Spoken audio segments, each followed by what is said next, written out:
Welcome to the Chelsea Fans Channel. After that horrific weekend, it's time to go through and find out the 5 things that we learned from this week's action. The most obvious thing is a lack of organisation. Jack, it was a shambles back there, wasn't it? Mate, we looked like headless chickens at times, didn't we? I mean, lack of organisation, lack of leadership, and it just screams out to us how badly we missed JT, didn't it? Yeah, it's really worrying, isn't it? How are we so reliant on a 35-year-old? Well, you'd think after all these years of playing alongside him, Gary Cahill would have learnt enough of the leadership skills that John Terry has in order to play 90 minutes without him. But he seems like a lost little boy. Whenever John Terry's not there, Gary Cahill can't seem to step up to the next level. It's so worrying, isn't it? I reckon that Gary Cahill must have been one of the people most worried. You know, like in January last year, it broke the news that John Terry was going to be leaving Chelsea Football Club. Yeah. Gary Cahill must have been devastated. I reckon if that actually materialised, Cahill would have given Terry, to have like a little earpiece in, so that Terry can tell him what to do. Because without Terry, he just really doesn't have it, does he?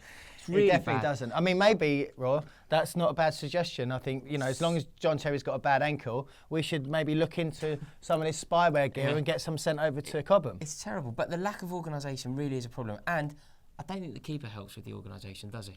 Yeah, you're right, Raw. The keeper's done himself no favours, and these sorts of goals do not get conceded with Peter Cech in goal. We miss that boy so much. Yeah, you're absolutely right. It's the way that he used to marshal that back line. He just wouldn't allow for that disorganisation to happen, would he? No. Do you know what I've just been reminded of there from what you were saying? Do you remember that moment in the second half? Arsenal could smell blood. They were 3-0 up. I think we're on about 60 minutes, and they break. We've been pushing on. We've been caught out. They break again. You look across our back line, and I think that a couple of them did very well. They stepped up at the exact moment, and the man was going to be caught offside. Apart from David Luiz, he didn't get the memo. He's left in. It was just chaotic, and that does not happen with John Terry there. That does not happen with Petr Cech there. And this organisation really does need to be put right. We've got a massive game against Hull. This organisation cannot continue. Number 2, we've already mentioned him in organisation because he is culpable for the lack of organisation as well. But he's been so bad of late, in my opinion, that he deserves his own bullet point. I'm obviously talking about Thibaut Courtois.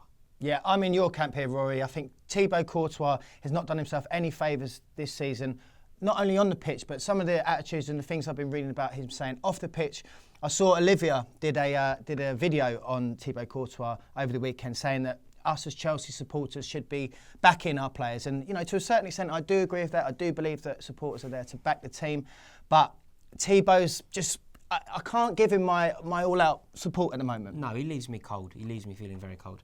And I'm sick of him spouting off about wanting to go back to Madrid. It's a privilege to play for Chelsea, and he should be full of joy that he has given that opportunity, especially as his performances don't deserve it. But with Courtois, there's one moment that really does irk with me. And I think Gary Cahill gets an awful lot of stick from Chelsea fans, an awful lot of stick in the press, an awful lot of stick from me.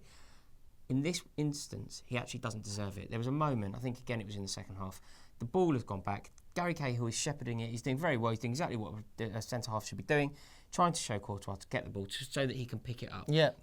Keeper picks it up, we reclaim possession, off we go, hopefully up the pitch to score a goal. Dreamland, I know, but that's the intention, isn't it?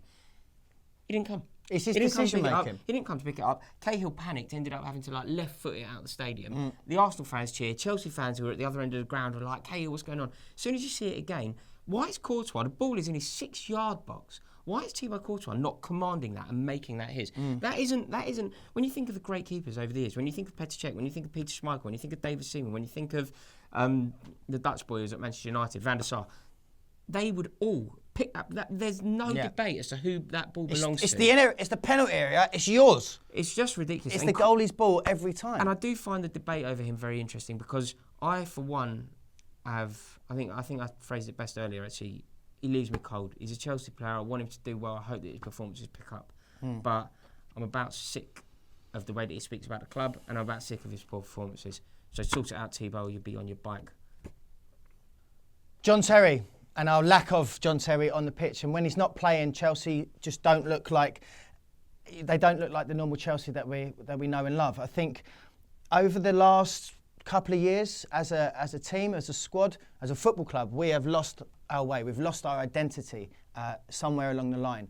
I look back over the years. We used to have Cech, Terry, Lampard, Drogba. Reliable people that could inspire a dressing room. If the chips were down, it wasn't just all on John Terry's shoulders to sort of gee everyone up and get them, in a winning mentality again to go out in the second half and take the game by the scruff of the neck. At the moment, there's absolutely no leaders in that squad that I can see, apart from John Terry. When John Terry's not playing, we're screwed because no one's in the dressing room is clearly got the balls to pick everyone up by the scruff of the neck and tell them what they need to hear.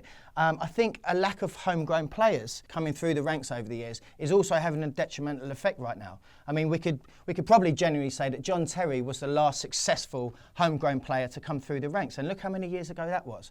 With no leaders around and with Gary Cahill and David Luiz as our centre-backs, we just look lost. Rory? What he said. Yeah, completely agree, mate. It's terrible. I mean, at this rate, we're going to keep needing to sign John Terry on contracts until he's 55 years old. OK, so I've just been on a rant and waffled a bit there, but have a look at Didier Drogba's tweet, and that says all you need to know in 140 characters. Now, this is a controversial one, and I don't know if you're going to agree with me, so please do me a favour, comment below, let me know what you think. I always monitor those comments, and I love the debate that we have. The point I'm about to make is, no Oscar, no party. If Oscar isn't in the team, we really miss him. I think his work rate is so underrated. I think he's very good on the ball. I think he has an eye for a good pass, and when he's not there, we really do miss him. He's so good at the donkey work. He's so good at tackling, he's so good at tracking back. I think he's good for the balance of the midfield. And I think lots of people have been saying that they want Fabregas in the team, me included, but not at the expense of Oscar. We really did miss him the other day, and I think he needs to be back in the team. Do you agree?